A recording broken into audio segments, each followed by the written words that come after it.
welcome to LOA Today. I'm Walt Thiessen. With me today is entrepreneur and Abraham Hicks fan Louis D'Souza. This is your daily dose of happy. We are so happy you decided to join us today. And for those of you who are following us in the live stream, thank you for finding us. We actually just finished the shortest broadcast in StreamYard history, 1 second. It's been an interesting thing. This is basically a computer teaching Walt humility, and Walt is learning his lesson in humility today.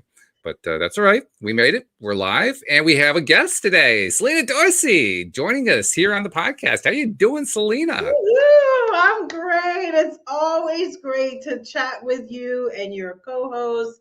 You know, all things LOA and all things happiness. That pretty much summarizes it, doesn't it? I think we're done for the day. Okay, we'll see you now next. Oh no, that's not right.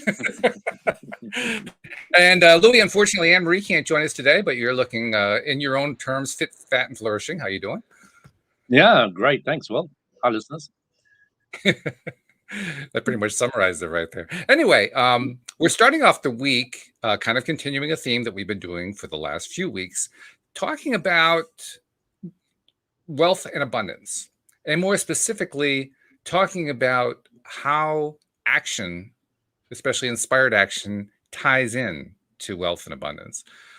Because I think one of the misconceptions people get is that if you get into the right vibration, it just sort of shows up. You don't have to do anything. You don't have to get off your couch. You just kind of sit there. And that can happen, by the way. I mean, Dan Mangan wrote a book on that called The Money Game. And by the way, it works. It's not always the easiest thing in the world to make that a regular income stream. But nevertheless, you can attract money right to your couch. It really does happen. But for those of us who really don't want to wait for that and actually want to go out and live a life, and you need money to live that life, it's probably a good idea to learn how to take the inspired action too. And that's an interesting balance. Louis, I'm going to go to you first on that one. It's an interesting balance because on the one hand, it's really all about, what space are we in and where's our ask at and what kind of resistance we got. It's another thing entirely, though, to think about in terms of, well, what are you going to do? Yes. So what we're going to do in life. I remember asking many kids recently, what do you want to do? I don't know. And I was the same when I was a kid. I don't know. Yeah. And,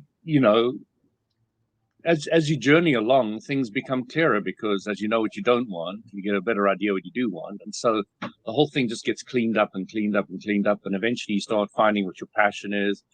And eventually you start running with that a little bit. And then walking first, then jogging, then running. As I was saying earlier, we just need to build that up over time. But it takes time to find out what you want. I remember having to go to the army for 2 years in South Africa because I had no idea what I wanted to do. Instead of popping into university first, I decided, let's play 2 years in the army. And I did come out with a little bit more clarity than, when I went in. I knew I didn't want to stay in the army. Well, that is clarity, yes. It was all fun. And it's a challenge, too. Because as you're taking these steps, you don't always know what direction you're going in. Like you said, you're trying to find that passion. So let's go to an expert at finding these passions in life, because Selena has found her passion many times and some really cool ones along the way, I have to say. But I'm going to take a kind of a leap here, and I'm going to kind of assume that your big leap forward was when you went entrepreneur, and I'm gathering you went entrepreneur the first time in hypnotherapy. Am I guessing that right? No, actually, No. I started, my very first business venture was when I was 21 years old and I started Selena's Beauty Supply. So I had my very first beauty supply store at 21. And then through the years, I dabbled in other entrepreneurial journeys. At one point, I had like a sterling silver jewelry line. I mean, I had so many various businesses before I stumbled onto hypnotherapy and life coaching. And that's because of a personal experience where a loved one had passed away suddenly, and I was in like high grief. So I reached out to a therapist to kind of help me deal with that. And that worked so well. Then I became a hypnotherapist, a life coach, NLP practitioner. And that was my journey from 2008 to 2018. And then in 2018, I decided to stop seeing clients one on one. I had two offices, I had multiple practitioners, but I wanted to serve the industry. So I wanted to help other therapists and coaches, not only with the therapy side of their business, but also the business side. And that's when we started the HypnoBiz brand of conferences, that branched out to Canada. They were here in New York City, my hometown, Australia, Amsterdam, and then we went virtual when the pandemic hit. So I started with, entrepreneurship, business ownership at a very, very early age. And when I think of wealth and abundance, because that's the theme, right? That's what we're talking about. I look at it as an energy exchange. And I think if more people viewed it as an energy exchange, it wouldn't be so hard for them to try to imagine for themselves or picture or manifest it in their lives, right? Because it's not like, how can I make more money? Why I don't have more money? How come everybody else has the money? It's like, oh, what can I exchange, right, for the other person's dollars? What product or service can I provide in exchange for their dollars? Now, back in the day when we didn't have money, right, people did a barter system, right? It's like, my chickens for your cow or whatever it is. And that was a form of money, right? A form of barter, but it's like an energy exchange. What are you providing for that other person's, money, chicken, egg? We don't do that anymore. So I think if more people viewed it in that terms, then the creativity starts in your mind, like, what skills do I have? Or you could look around in your home, what items or products that I have that I may not use or don't need, right? And that was the rise of eBay, right? People are like, I have all this stuff in my house, in my garage, in my storage. Let me sell some of this stuff and make some income. So when you look at it like that, I think you get more creative of what you can exchange for money. So it's really like an energy exchange. I'm impressed that you started at 21. That's not a typical life path for most people. I mean, most people, like Louis was saying, you go into the army or you go into university, you go to college, get a degree. Maybe halfway through, you actually figure out what you want to try for a living. Some of us come out of school still not knowing what we want to do for a living. And you knew, you say, okay, I'm just going to go for this thing. I mean, what was different about you, do you think? I really think it's my environment. I think environment is so important. And whatever you're looking to achieve or accomplish in your life, I think because, I was raised here in New York City, it's a very ambitious, entrepreneurial city. I mean, if you've been here, if you lived here, everybody is, working to get to that next level, whether they're moving in corporate America or whether they're on Wall Street, whether they're in the fashion energy. Like the people here are just really, really ambitious. And, Frank Sinatra, right? He's like, if you can make it here in New York, you can make it anywhere. So I think when you're in this environment and you have friends with that mindset, you just learn really early on, like, okay, how am I going to make it? How am I going to provide for myself? How am I going to be successful? And you start thinking about your path at a really early age. Yeah, that makes sense too. In fact, one of the phrases I associate with New York City is everybody's got an angle. And it's true. Everybody has an angle. They're trying to figure out what their angle is to get to their abundance. They don't actually use the word abundance too often, but that's pretty much what they're aiming for is the abundance. Yeah, it's true. And also remember, New York is a really expensive city. It's like one of the most expensive cities in the world. So if you are not figuring it out early, I mean, you could be homeless, you could, starve.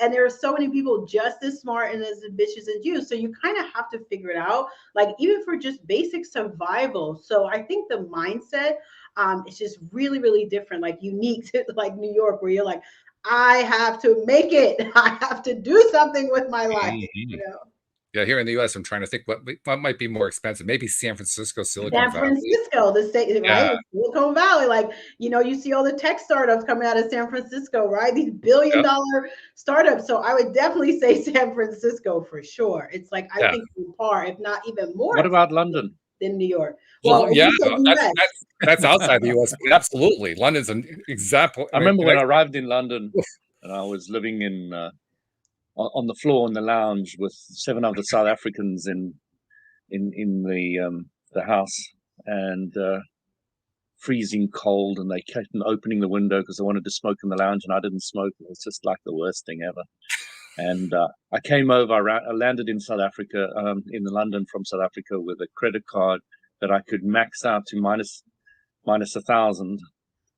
And that was it. That's what I had. I'd spend all my money on the flight and getting my passport and all the other things. And I managed to get my first job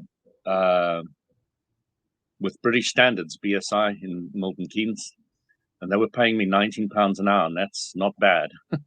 Not bad for my a first job job at all. And then I landed up at the BBC, Chase Manhattan Bag, Met Police, House of Lords, House of Commons. And yeah, I had an amazing time. By the time I finished, I'd made a huge fortune.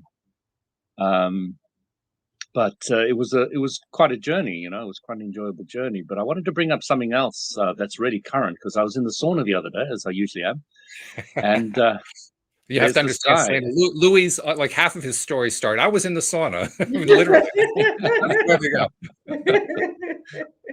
So I'm chatting to this youngster, and he's rather negative about love and relationships and all the rest of it. So I start reshaping his thinking and his thoughts and all the rest of it. And I'm start chatting to him about, lightning may strike. You may find the right one who's perfect for you. I said, let me tell you about my story. And I know Selena hasn't heard it, so I'll tell them again. And I just broken up out of a 7-year relationship with somebody because it was just going nowhere for, the way I was looking at it. And I was just a couple of months later, I went on a course, a 5-day course, an energy course. And I saw this woman on the first day, and I said, I want to get to know her. And I sat opposite her at lunch and all the rest of it. And there were tables of 3. And there was 2 bowls. One was a reviewer bowl, and one was a new person bowl. So my wife, the person who I liked at the time, giving away the ending. Giving away the ending. Your wife. What did she say about that? So she was new. I was a reviewer, so I picked up numbers out of a bowl. We both landed up on the same table on day 2. And on day 3, both on table 6. So it was 6 twice, which is supposed to be a very lucky number, 2 6s. Not 3. We know what 3.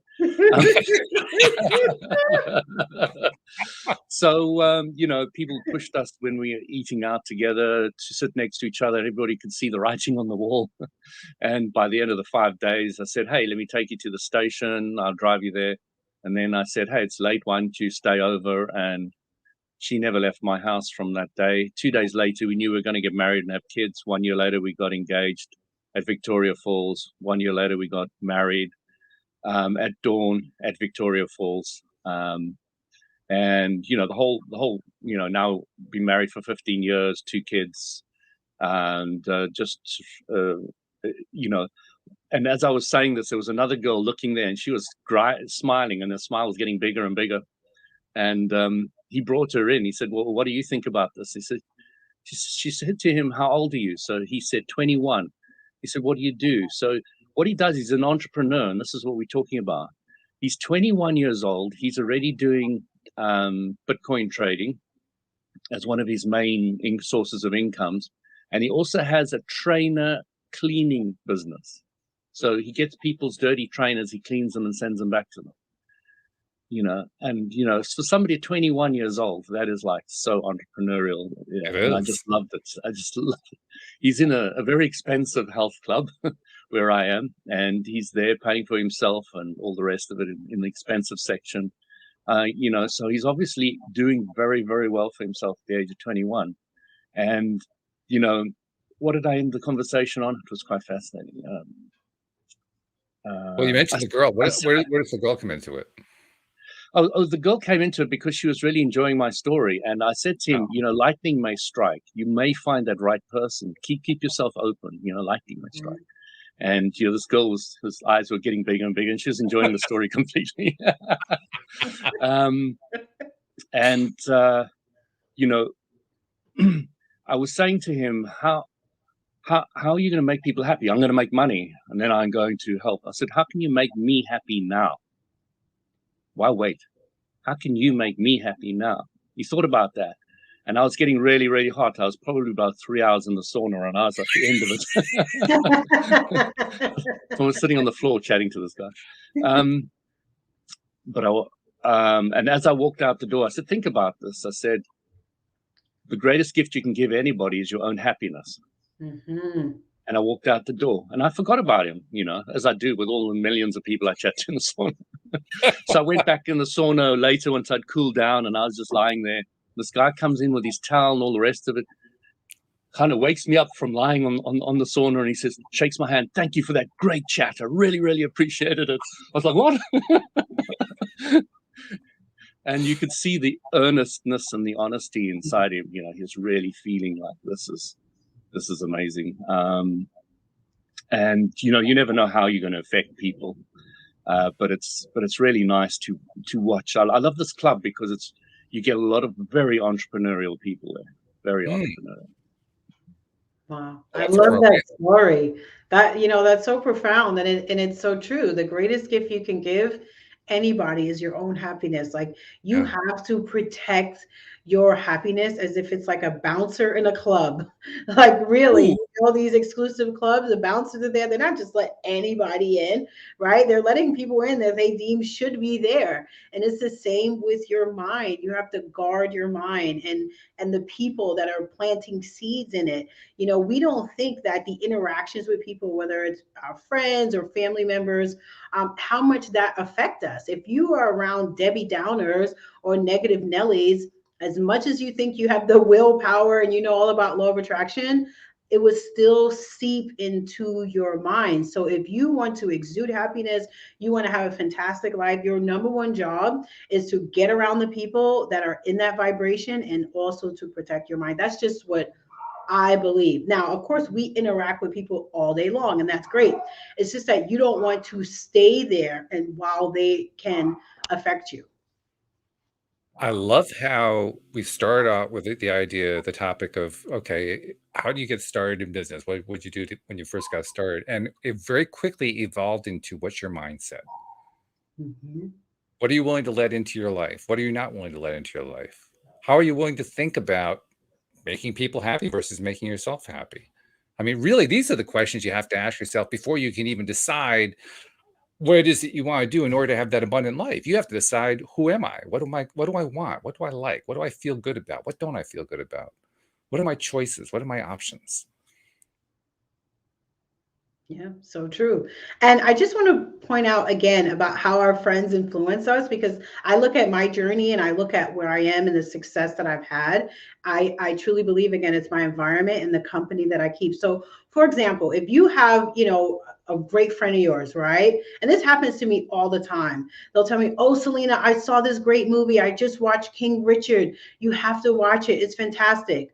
What do I do? Because I know, like, and trust this person, I go do the same thing. Now, if I had a Debbie Downer friend, and she's like, oh, you got to check this out. And it's like this depressing movie with all this killing and it's that, I'll watch it too. And without knowing, that movie is hypnotizing me and getting in my subconscious mind. And I'm like, why am I dreaming about this sad, depressing movie? So that will get into your subconscious mind too. So our friends they have the ability to suggest things to us, whether that's movies, TV shows, restaurants, different people to connect with. So we are very suggestible to our friends, people that we love, their suggestions. That's very true. Yes. It shows what the power of friendship really is there are lots of powers to friendship. I don't want to limit it down to just this one functionality, but the simple fact is, friendship plays a major role in our success in life. It starts with that kind of, even our relationships, right? it does. I've been set up on blind dates, so it can affect your love life. It can affect our business partner, as well. Like, so many people they'll see who I'm connected with, right? And they'll say, oh, Selena, can you connect me with Joe Vitale? Can you make an introduction to Marie Diamond? So your friends even have the ability to assist you with business connections, with opportunities, and things like that. So again, I know I keep saying this because I think it's really important. Be mindful of your circle, because they truly do have the ability to transform your life, either for the better, where you're moving up in life, or for the worse, where you're backsliding like in life.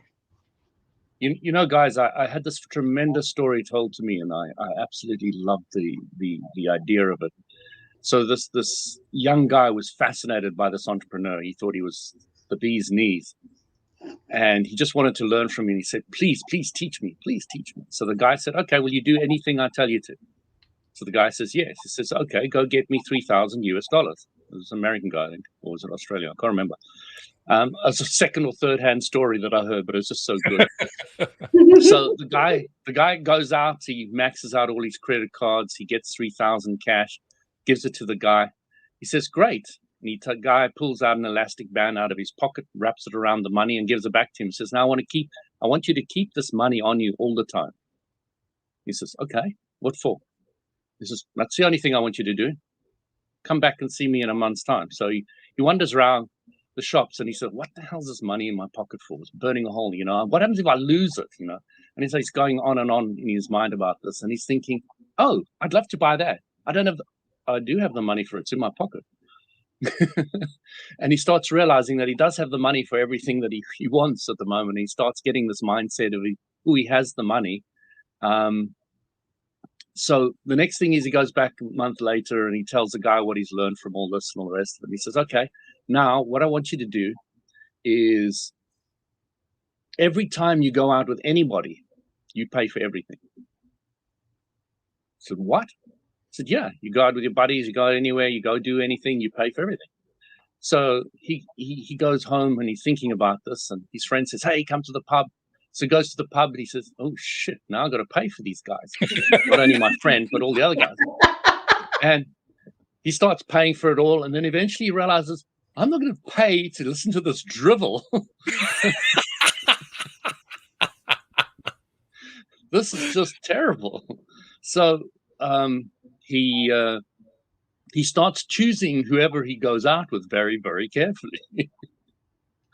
And this is the point Selena's kind of making, but this whole scenario the guy created for him was very, very telling, very enhancing and speeding up the whole process of learning. Hey guys, choose who you want to be with. Choose where you want to go, what you want to speak to, who you want to align yourself with. Choose carefully. And even though they've been your best friends all your life, they may not be helping you to move forward to the next step or where you want to go. So, to be able to speed that process up, pay for them every time you go out with them. It's a good idea. And eventually the story goes on that he actually lost the 3,000 and he had to get out another 3,000. Oh my. Had to find another 3,000, put it in his pocket, and then one day he found it down the side of his car. It fell out of his pocket when he was in the car. So now he had 6,000. Yeah, it is a great story, Lucy, about clarity. And yeah, Luke, sorry. Oh, Luke. Sorry. Yes. I was a bit far away. Luke's going to be on the show tomorrow. Actually, he's going to be our guest tomorrow. Luke, is he? Oh, hi, Luke. Hi, Luke. Yeah. So yeah, that was just a fantastic story, which really has helped me in my mind think about where I want to go, who I want to be with, etc. Yeah, there's a saying: your network determines your net worth, and I learned this at a very, very early age as a teenager. Your network determines your net worth, because the people that you're around have the ability to open doors for you, to introduce you to people, to get that internship, that you may want. They have the ability to transform your lives. And when you're hanging around people that may not be as ambitious as you, or have a vision of something more, or better for themselves, right?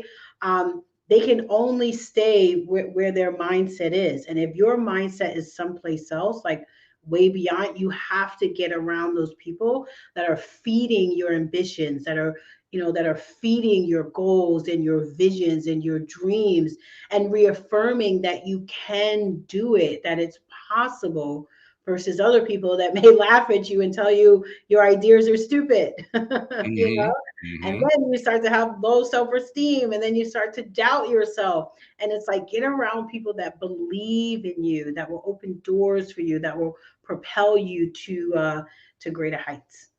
As you're Selena, I love the idea of being more and more resilient. So when I do have those doubters or any of those other people, I love it. Come there, they can throw their doubts at me, they can do what they want. It just drips off my Teflon coat. It just does have no effect. And I actually, you can ask Walt, I very rarely even have those kind of people in my life anymore. They just don't That's exist. true. Yeah. You become such a positive energy that they only come to you when they're positive, or they don't come to you at all.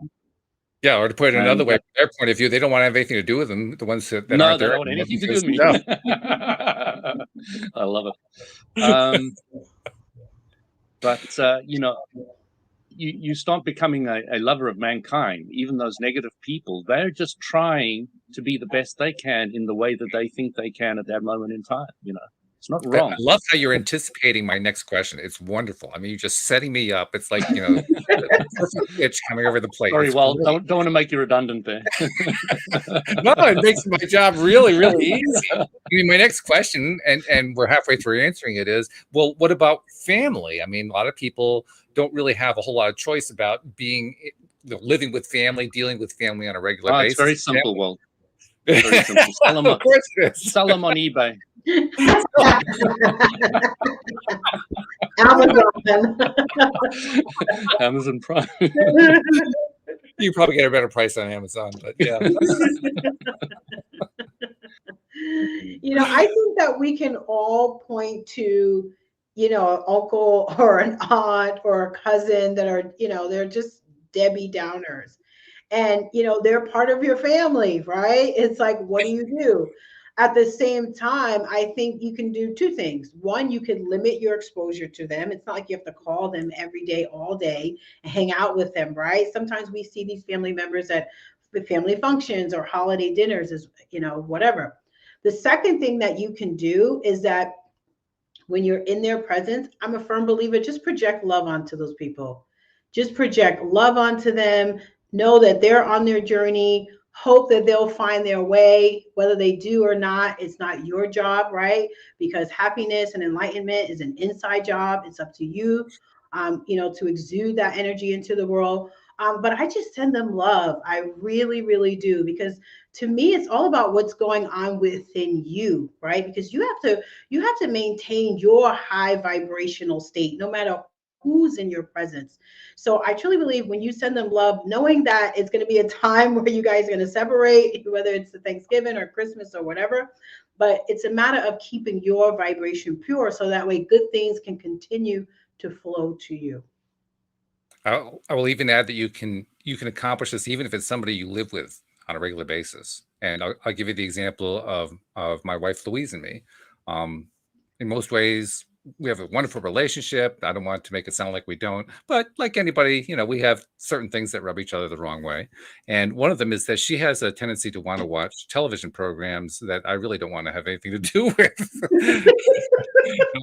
If you've seen one cop show, you've seen them all, and I'm done seeing any of them. Just to give you like a general idea of it. But there's an interesting dynamic that's come out of it, because if like in the evening is our time together, right? And if during the evening she wants to put a cop show on, I leave the room. Yeah. And so it's become this little dynamic. Well, are you going to come back? Well, if you come back, I'll turn off the cop show. It's like kind of a thing. But the point is, I stood up for myself. I decided, no, I don't want that in my vibration. I don't want that in my life, so I'm just not going to do that. In fact, one of her favorite little things to say is, okay, well, you pick what we're going to watch. And very often my answer is, I don't want to watch anything.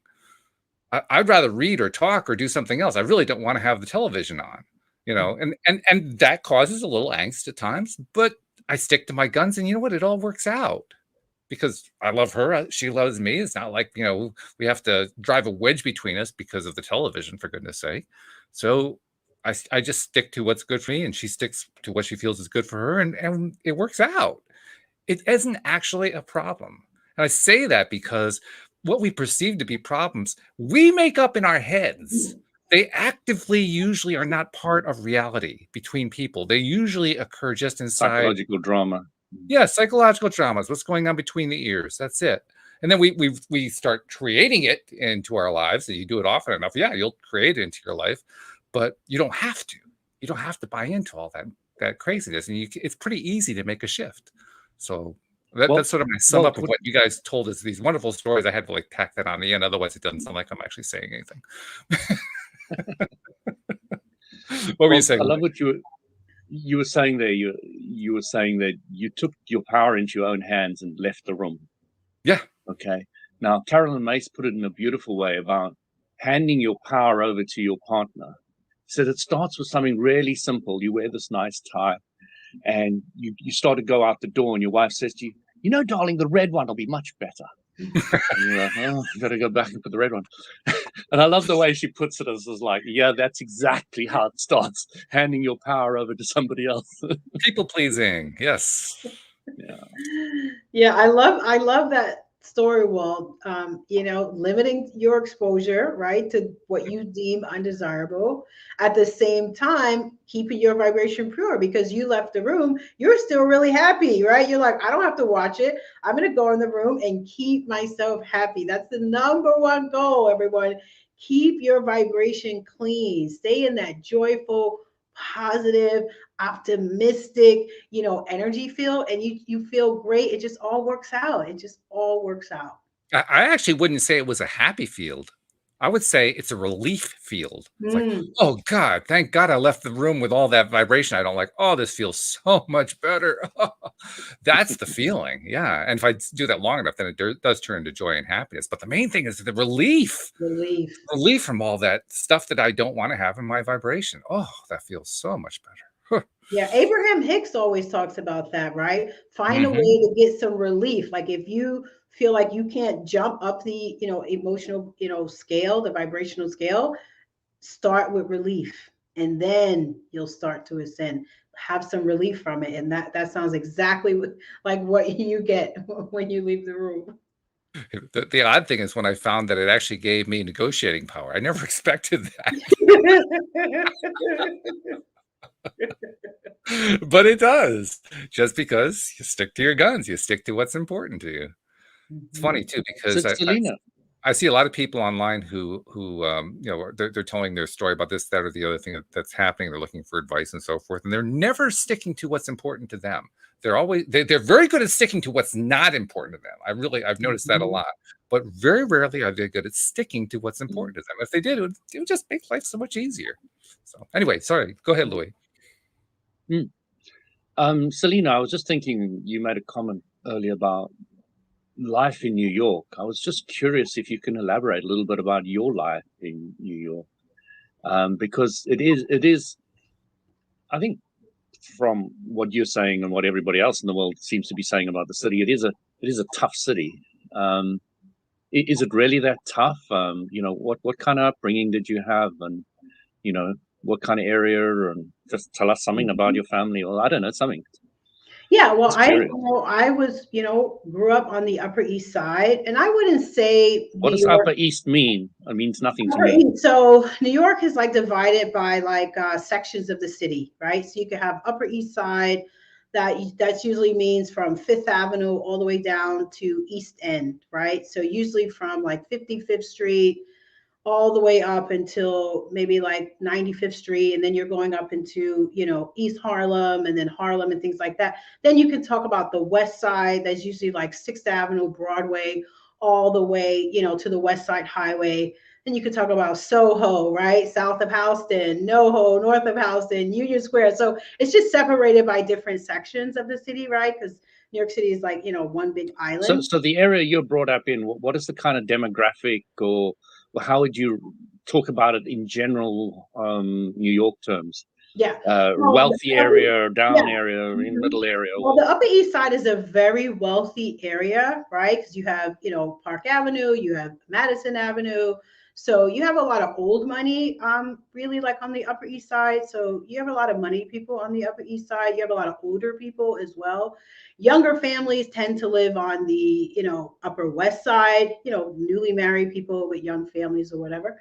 So just to give you some context, like, and I lived in different parts of New York City, like Queens and things like that, but we're specifically talking about Manhattan. So there was a TV show that I used to watch when I was like a child that my parents used to have on. I don't know if you ever heard of it. Walt, I'm sure you have, the Jeffersons. Oh yeah. Of course. We went up to the East Side. Yes. So when I started to, earn some great money for myself, I moved one block away from them on, 85th Street. So Ah, yeah. I love it. So I was on, like, 85th between First and Second, and the Jeffersons building was between 85th and Third and Lex.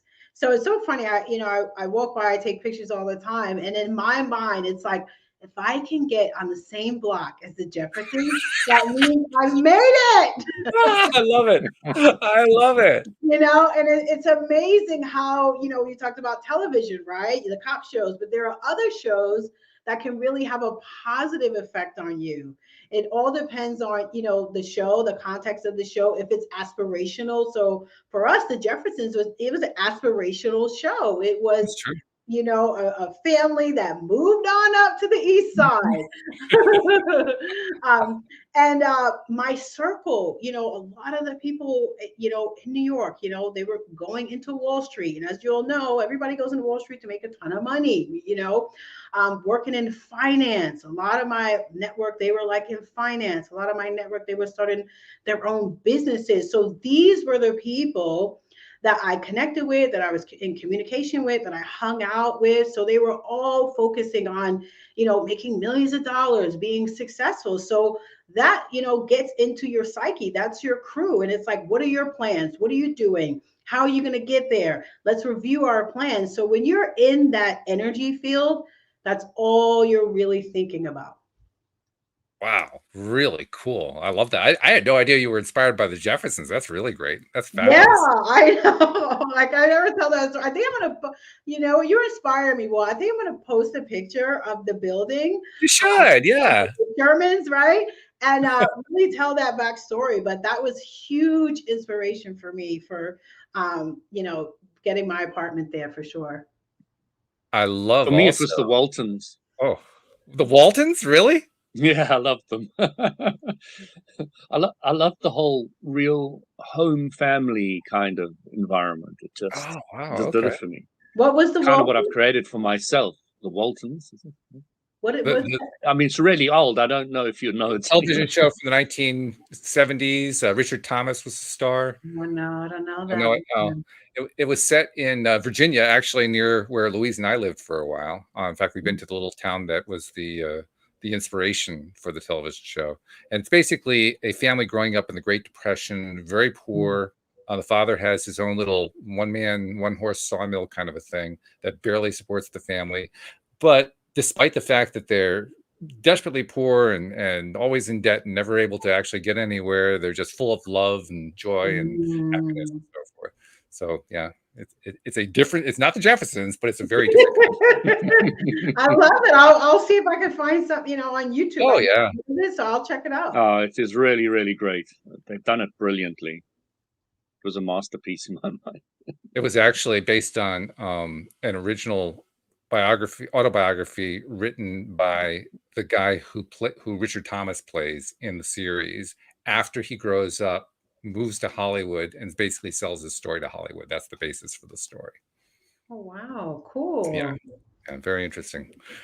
What's also interesting too is what his hometown has done, because his hometown, literally, it's one of these little towns in America that has, population 25. It's this little tiny bird. You have to know where it is, otherwise you'll never find it. And when you go there, there's like an old schoolhouse there, not really old schoolhouse, but like 50, 60-year-old schoolhouse. And that's where they give the tours of 2 or 3 people at a time to be toured around the town where the Waltons grew up. Actually, they weren't Waltons, but that's what the television series is. Wow, that's cool. Yeah. Oh yeah, that was around for quite some time in the 70s and early 80s too. But it's interesting too how television does inspire us. Like you were saying, it can give us stuff that doesn't really inspire us, but it can give us stuff that does inspire us. And it's always interesting to find out what does inspire different people. I had not even thought about the Jeffersons. Had not heard it until you mentioned it. But it makes sense. I'll help you up. Fish don't fry in the kitchen. Fish don't fry on the grill. Took a whole lot of trying just to get up that hill. Now up in the big leagues, getting out, turn that back. Those live is you and me, baby. Ain't nothing wrong with that. And when we're moving on to the east side, in the deluxe apartment in the sky, we're moving on up to the east side. I'm convinced she definitely watched it now. Yeah. Of the All right. That was fab. That was great. Can you tell it had an effect on me? Absolutely.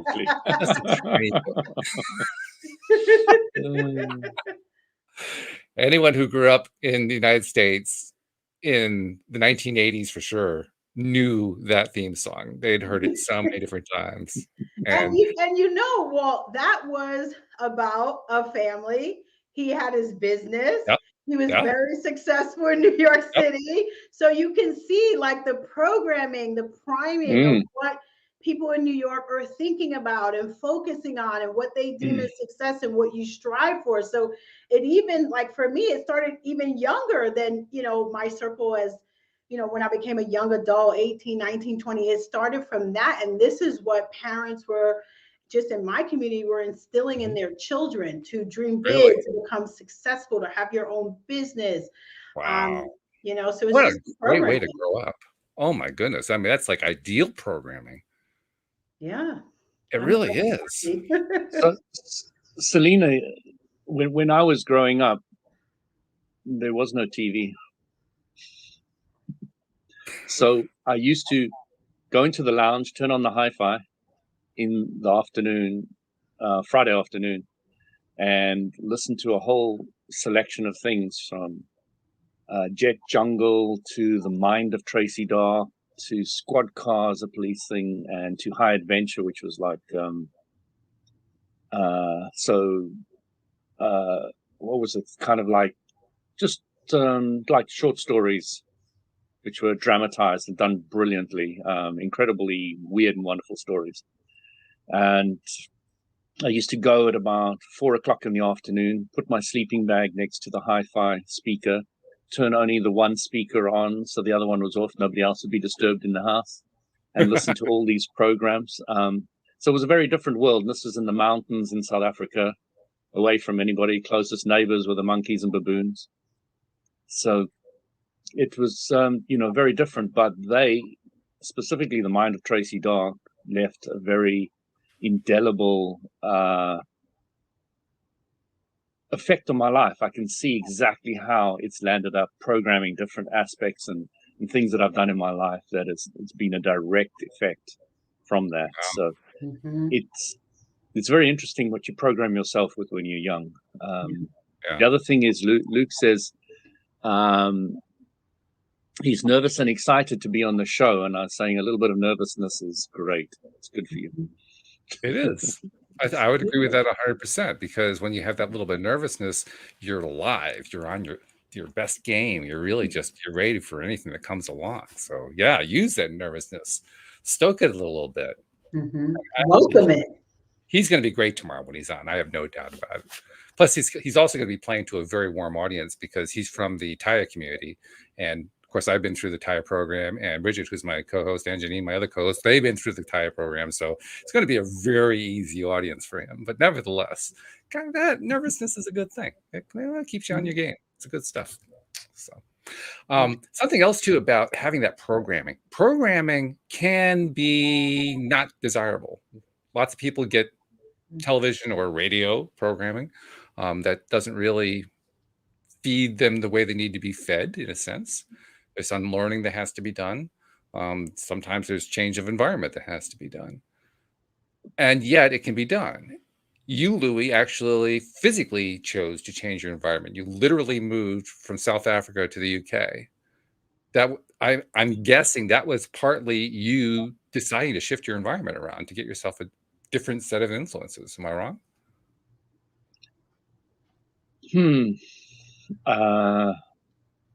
There's different ways I looked at it. First of all, serious boy, just wanted to understand truth, life, and God, went through a whole lot of different religions and beliefs and systems and things to getting to, and I finishing studying electronic engineering to getting to the head of my profession in Durban in South Africa, to thinking I wanted to expand that. That was my primary thought. I wanted to expand the ceiling of the IT that I'd hit in South Africa in the UK. So I came over and did IT contracting here through all the companies I've mentioned. And so the fact that it was just another part of the journey all boils down to one thing: is when I was going to boarding school as a kid, in the back of the car, I used to love being at home on the farm and hated going back to boarding school with a passion. And it used to create this huge knot in my stomach. And it was just really painful and uncomfortable, this knot. And it got bigger and bigger and bigger. And eventually in the car on the way to the boarding school, I suddenly had this epiphany: I'm going to be happy wherever I am. And from that day onwards, I have always been happy. If I'm at an airport, in a car, in this country, that country, with this person, with that person, doesn't matter where I am, just going to be comfortable. And it really was a life-changing experience, which happened within a fraction of a second in a car, just because I was so determined not to experience this incredible stress that was tearing my body to pieces, and my solar plexus and my whole being. And yeah, so yeah, it was an expansion thing. Landed up being very, very much an expansion. But again, it's not that difficult going from an English South Africa to an English England with an English mother. It wasn't that significantly different. I must admit, when I went to Taiwan for 16 days, a country I actually fell in love with completely, and I can talk about those 16 days for hours.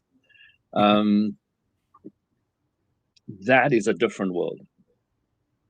No English, no nothing, no food that you've ever used to, no nothing. Everybody drives on little mopeds through red traffic lights with 6 people on the moped. Everything is different. Okay, everything is different. You go to a restaurant and you just say, "No, I understand English," and then the waitress would stand up, anybody, and say in Cantonese, "Is anybody understand English?"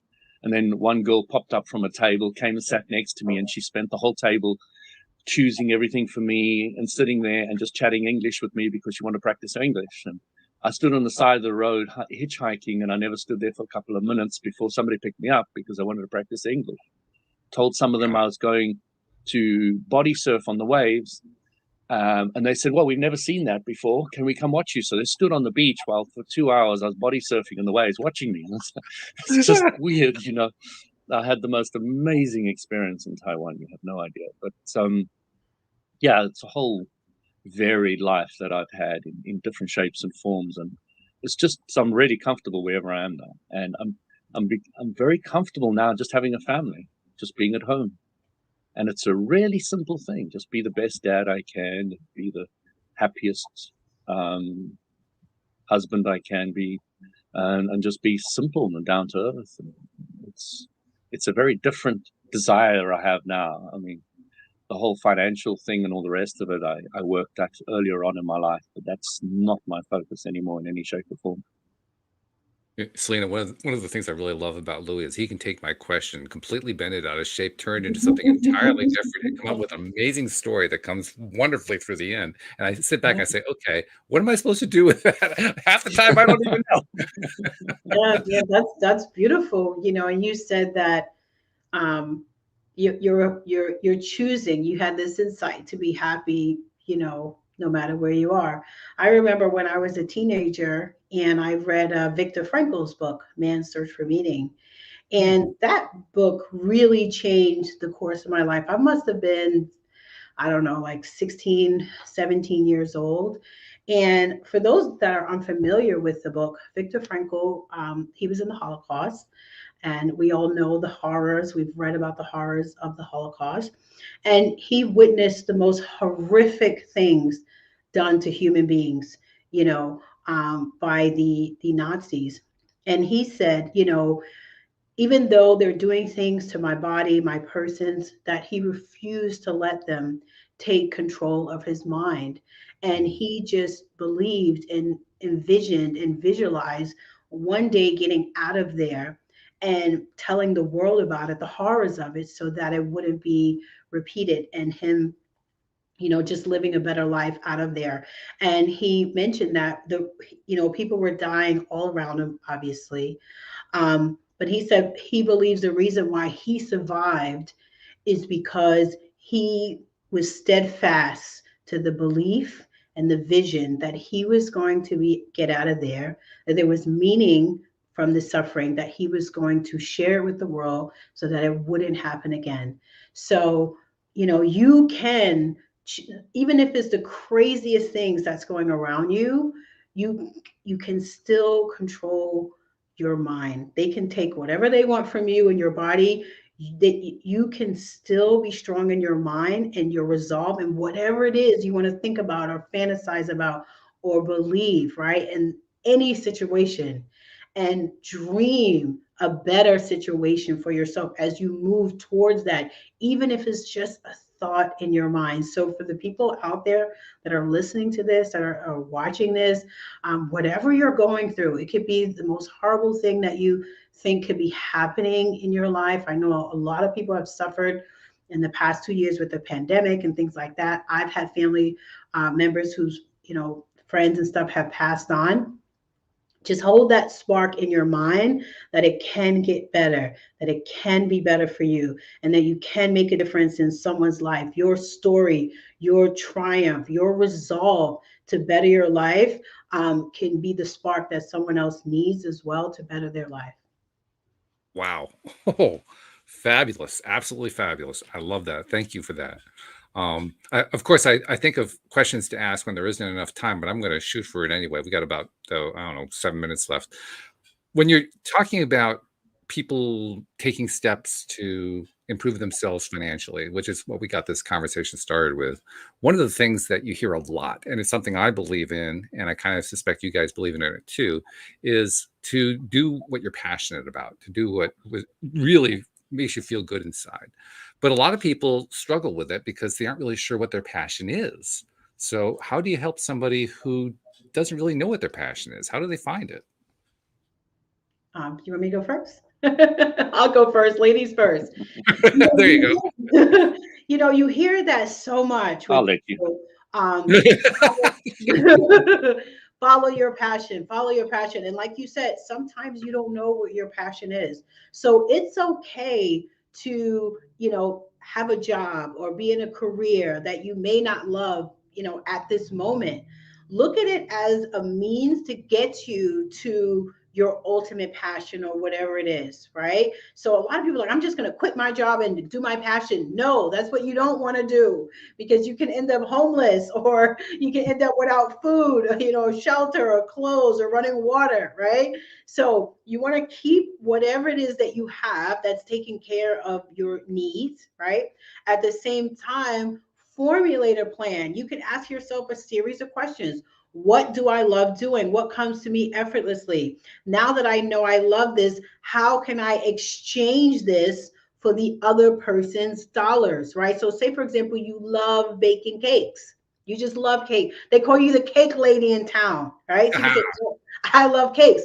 Now, how can I make this into a profit, a profitable earning venture? Can I sell cakes to my church? Can I sell cakes online? Can I try to get my cakes in a store where my family and friends purchase these cakes? And once you start generating some revenue from your passion, then you may want to leave your job or your career. But I do not recommend people quitting what they have to follow their passion without deciding how they're going to monetize their passion, because at the end of the day, we are adults and we need to take care of ourselves financially. So you always want to also think about that with your passion.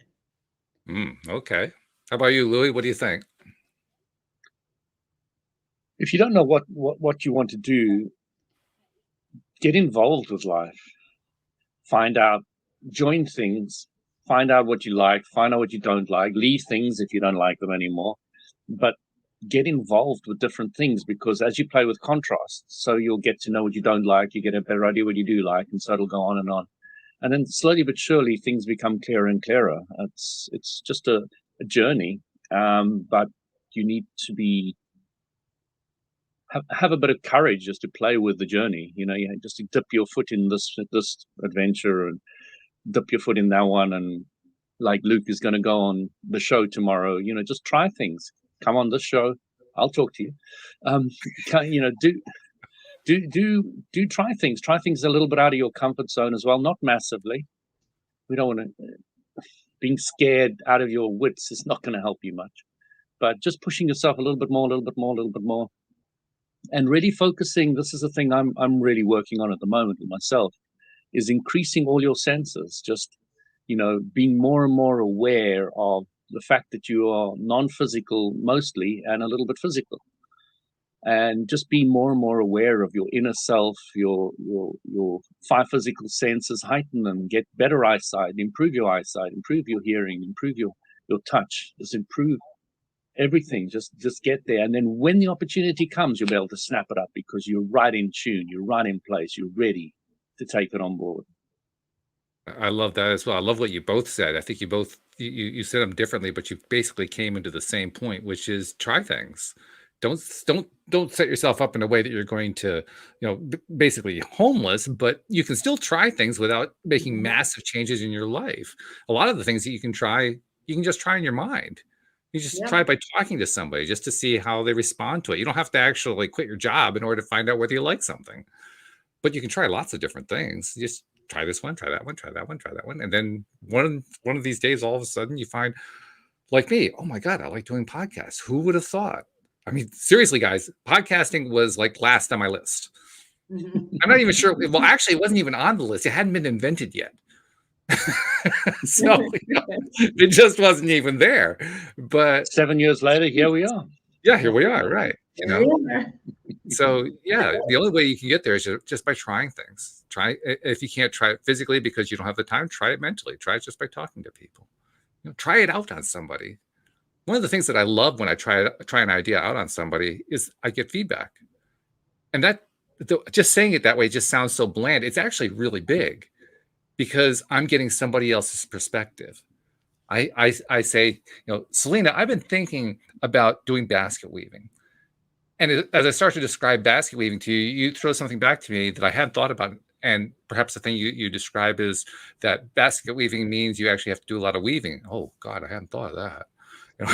You get this other perspective that makes you think about it in a different way. It's a wonderful. You could pay somebody else to do it. Yeah, hey, oh my God. But the fact is, that's trying it. That's what I'm trying to get at. Just having a conversation with somebody who's trying something.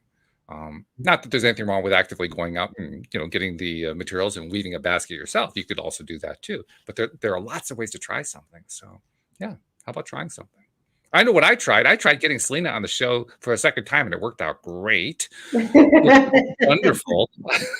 Actually, third time. No, this is the third time, isn't it? This is my second time on the show, and then you reached out. almost like a year ago. No, you reached out maybe like 7 months ago initially, and I was, in the midst of doing all my summits and stuff, and then Oh, right. That's right. Yes. right.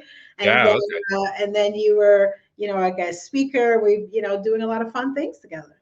Yeah, absolutely. Well, So, I wouldn't have had any of that if I had, given it a shot and had a conversation. So Exactly. You got to go for it. You got to go for it in life. so Selena, are you up for the challenge? What's the challenge? Everybody you go out with from now on, you pay for them. Oh, no. No, I'm beyond that stage where I'm talking to stuff. I'm at the stage now where I actively choose. That'll help you move forward much quicker. I think I'm doing pretty okay. Thank you. I think this is where it's important to know, the original story was somebody who was actually asking the guru for help. Selena saying, "Hey, I'm done with help. I'm okay." I'm good. I'm good. So Selena Dorsey, thank you so much for being on the show. We are going to have you back again. There's going to be more visits from you, but this has been wonderful. I really appreciate it. And thank you for having me. It's truly a pleasure hanging out with you and your crew, Walt. It's always a lot of fun. And we got your cheeks in a Selena. smiling position, so that's a wonderful thing, Absolutely. And Louis, thank you very much. Anne-Marie will be back next week, but we missed her today, but we'll be happy and enjoying the fact that she's going to be rejoining us next week. And tomorrow, of course, we got Luke joining us. Luke Azatron from the Italian community is going to be joining us. We got Donna Ferguson on Thursday and Dean Vermeeren on Friday, the creator of the 6-Minute Workday. I'm looking forward to that one. It's going to be interesting. But in the meantime, thank you guys very much. We'll see you all next time here on LOA Today. Goodbye, everybody.